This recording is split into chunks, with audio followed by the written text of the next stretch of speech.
This is how to create the Mr. Beast pop-up text effect in Premiere Pro. To begin, select your type tool and create a text on your program monitor, and I'm going to change the font style.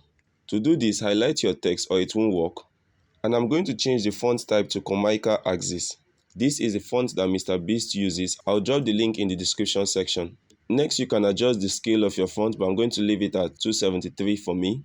I'll align this to fit the duration of my clip. Next, I'll move to the first frame, and back in Essential Graphics, scroll down. I'll change my fill color to yellow and hit OK. Next, select stroke. I'll set my stroke color to black and increase the value of stroke.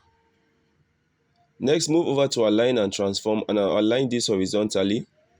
And in the Effects Control tab, I'll move this text to the position where I want it. Now, if I deselect this text, you can see what we've created over here. Next, move over to the Effects library and search for the Transform effect.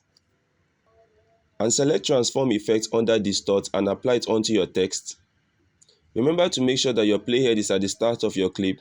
Next, move over to Effects Control, and you can close down Vector Motion because you won't be using it. And select Transform over here, and this anchor point will appear on your screen over here. What you need to do is to select this anchor point and drag it down to the position where you want your text to begin to reveal from. And this second anchor point will appear also on your screen. Now drag this second anchor point down as well. Next, move over to Effects Control and toggle on the stopwatch next to Scale and change the value for Scale to 75. And move forward 2 frames by hitting the right arrow 2 times and change the value of Scale to 125.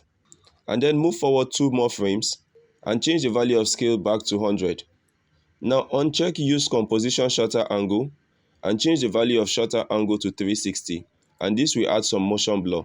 And this is what we have so far. And if you would like to apply this to other text layers, simply select the first text, right click and hit copy, and highlight the other text layers, right click and hit paste attributes. And make sure that the transform effect is checked and hit OK. Thank you for watching, and see you guys in my next tutorial tomorrow.